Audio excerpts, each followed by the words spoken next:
এই সতর্কবাণীটি অবশ্যই দেখে নেবেন।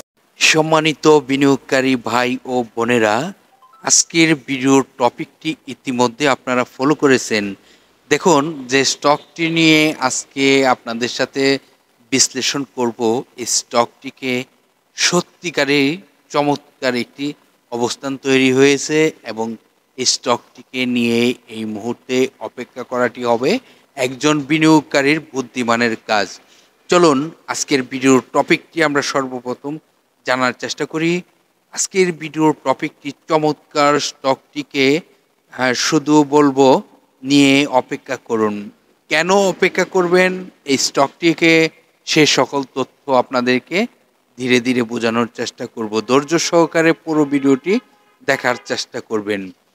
আপনারা সকলে অবগত রয়েছেন মার্কেটের একটি অবস্থান ভালো হচ্ছে, আর এই ভালোটা আমরা সোমবার থেকে দেখতে পারবো এবং এই স্টকটিকে নিয়েও আমরা পরিকল্পনা করতে পারবো। চলুন একে একে এই স্টকটির সকল তথ্য জানার চেষ্টা করি। আজকের আলোচনার যে স্টকটি, সে স্টকটি সিমেন্ট সেক্টরের একটি স্টক এবং এই স্টকটির ন্যাব থেকে তার সেকেন্ডারি মার্কেটে যে প্রাইস রয়েছে, সে প্রাইসটি কিন্তু অনেক কমে রয়েছে। স্টকটি গত লাস্ট ক্লোজিংয়ে ছিল ৫৯ টাকা ১০ পয়সা এবং স্টকটির ন্যাব রয়েছে ৮৩ টাকা ৪৪ পয়সা। স্টকটির জুন ক্লোজিং একটি স্টক এবং গত অর্থ বছরে স্টকটি 10% ক্যাশ ডিভিডেন্ড দেয়। এই স্টকটির ৩টি আর্থিক প্রতিবেদন যদি আমরা ফলো করি, তাহলে দেখতেই পারতেছি ফার্স্ট কোয়ার্টারে এই কোম্পানিটির ৩ টাকা ৯৬ পয়সা আয় ছিল, সেকেন্ড কোয়ার্টারে ২ টাকা ৬৫ পয়সা আয় ছিল, থার্ড কোয়ার্টারে ২ টাকা ৮৮ পয়সা আয় ছিল। এই স্টকটির টোটাল শেয়ার সংখ্যা রয়েছে, আইটি কিন্তু চমৎকার হয়েছে, এটি আপনারা ফলো করবেন এবং এই ৯ মাসের আইটি আপনারা যোগ করে দেখবেন কত টাকা আয় হয়েছে অলরেডি। এই স্টকটির টোটাল শেয়ার সংখ্যা রয়েছে ৮,৬৩,০০,০০০। পাবলিকের হাতে এই মুহূর্তে শেয়ার সংখ্যা রয়েছে ২,৭৬,০০,০০০। এখন আপনাদেরকে এই স্টকটির আরএসআই কত, স্টকটির সাপোর্ট কোথায়, স্টকটির রেজিস্ট্যান্স কোথায়, সে সকল তথ্যও বোঝাবো। তার পূর্বে ডিএসসির ওয়েবসাইট থেকে চলুন ঘুরে আসি, স্টকটির আরও বিস্তারিত তথ্য আপনাদের মাঝে যেন প্রকাশ করতে পারি। আজকের আলোচনার যে স্টকটি, সেটি কনফিডেন্স সিমেন্ট। এই কনফিডেন্স সিমেন্ট স্টকটির 52 ওয়ার্কিং ডের মধ্যে ৪৩ টাকা ১০ পয়সার সর্বনিম্ন প্রাইজে আসে এবং সর্বোচ্চ প্রাইস হয় ৬৮ টাকা ২০ পয়সা পর্যন্ত। স্টকটি সিমেন্ট সেক্টরের একটি স্টক এবং স্টকটি বাংলাদেশ পুঁজিবাজারে তালিকাভুক্ত হয় ১৯৯৫ সালে। কোম্পানিটি এক ক্যাটাগরিতে লেনদেন চলিতেছে এবং ১৯৯৫ সালে বাংলাদেশ পুঁজিবাজারে তালিকাভুক্ত হওয়ার পর এই কোম্পানিটি ক্যাশ ডিভিডেন্ড দিয়ে যাত্রা শুরু করে এবং স্টকটির স্টক ডিভিডেন্ড থেকে ক্যাশ ডিভিডেন্ডের দেওয়ার পরিমাণটি ছিল চমৎকার এবং অবস্থানটি এখনো পর্যন্ত ভালো রয়েছে। তো এই স্টকটি কিন্তু দুইবার রাইটও ইস্যু করে, এটাও কিন্তু একটি রেকর্ড আমরা দেখতেই পারতেছি। ১৯৯৬ সালে রাইট ইস্যু করে এবং ১৯৯৫ সালে ৯৬ সালে রাইট ইস্যু হয়।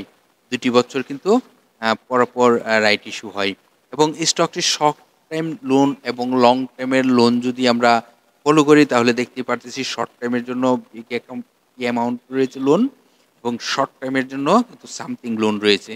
এই স্টকটির আরও বিস্তারিত তথ্য যদি আপনার সংগ্রহ করতে হয়, তাহলে এই কোম্পানিটি একটি ওয়েবসাইট অ্যাড্রেস রয়েছে, যেখানে ক্লিক করে আপনি জেনে আসতে পারবেন এই স্টকটি কী পণ্য নিয়ে বাজারজাত করে থাকে এবং এই স্টকটির নোটিশ বোর্ডের যে আপডেট তথ্যগুলো থাকে, সেই তথ্যগুলো আপনি সংগ্রহ করতে পারবেন। এখন আপনাদেরকে দেখাবো এই স্টকটির আরএসআই কত। একটি স্টকের আরএসআই খুবই গুরুত্বপূর্ণ, আর আপনারা সকলেই অবগত রয়েছেন ৩০ থেকে ৭০ আরএসআই স্ট্যান্ডার্ড আরএসআই। আমরা চাইব লো আরএসআই একটি স্টক এন্ট্রি দেওয়ার জন্য এবং হাই আরএসআই এক্সিট নেওয়ার জন্য। তো এই মুহূর্তে আজকের আলোচনার কনফিডেন্স সিমেন্ট এই স্টকটির আরএসআই রয়েছে ৪৬.৬৮।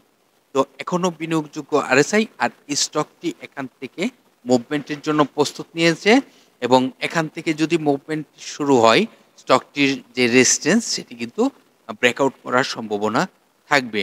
এই মুহূর্তে আমরা যদি স্টকটির সাপোর্টটি খোঁজার চেষ্টা করি, যদি কোনো কারণবশত স্টকটি যদি প্রাইস ফল করে, আর আপনারা সকলে অবগত রয়েছেন ৫৯ টাকা ১০ পয়সাতে ক্লোজিং হয়েছিল। এখন এই স্টকটি যদি কোনো কারণবশত হতে পারে, এটি কিন্তু অস্বাভাবিক কিছু নয়। পুঁজিবাজারকে এটি বিশ্বাস করতে হবে পুঁজিবাজারে বিনিয়োগ করতে হলে। আর স্টকটি ৫৩ টাকা ৮০ পয়সা হলো সাপোর্ট, এবং স্টকটি যদি মার্কেটে ভালো ভূমিকা রাখতে হয়, এই রেজিস্ট্যান্সটি ব্রেকআউট করার সম্ভাবনা রয়েছে। রেজিস্ট্যান্সটি খুব সুন্দর একটি প্রাইজে দেখা যাচ্ছে, যেটি ৭৫ টাকা ৯০ পয়সা। ৭৫ টাকা ৯০ পয়সার রেজিস্ট্যান্সটি আপনারা ফলো করবেন, এবং ৭৫ টাকা ৯০ পয়সার রেজিস্ট্যান্সটি যদি ব্রেকআউট করতে পারে ক্লোজিংয়ে, তাহলে কিন্তু স্টকটি আরও অনেক ভালো প্রাইস করার সম্ভাবনা থাকবে। এবং এই মুহূর্তে এই স্টকটির ৯ মাসের যে আয় আমি দেখতে পারলাম, সেই আয়টি কিন্তু চমৎকার একটি আয়, এবং এই স্টকটিকে এই মুহূর্তে চুপচাপ নিয়ে বসে থাকার চেষ্টা করুন, এবং স্টকটি থেকে এই সেকেন্ডারি মার্কেটে ভালো একটি প্রফিট অর্জন করতে পারবেন, আমি আশাবাদী। আপনারা কতটুক এই স্টকটির প্রতি স্যাটিসফাই আমি জানি না, তবে আমি খুবই স্যাটিসফাই এই স্টকটির চার্ট দেখে, এবং স্টকটির সকল তথ্য বিশ্লেষণ করে আমি স্টকটিকে নিয়ে আমি খুবই হ্যাপি মনে করি। তো আজকের আলোচনা যে স্টকের তথ্যগুলো আপনাদের মাঝে প্রকাশ করলাম, আপনারা আশা করি আপনারা বিভিন্ন সোশ্যাল মিডিয়া প্ল্যাটফর্ম শেয়ার গ্রুপে শেয়ার করে অন্যদেরকেও এই তথ্যগুলো শুনবার সুযোগ করে দিবেন। আজকের মতো এখানেই বিদায় নিলাম, আগামীকাল আবার আলোচনা হবে। ততক্ষণ পর্যন্ত আপনারা সকলে সুস্থ থাকেন, ভালো থাকেন, আল্লাহ হাফেজ।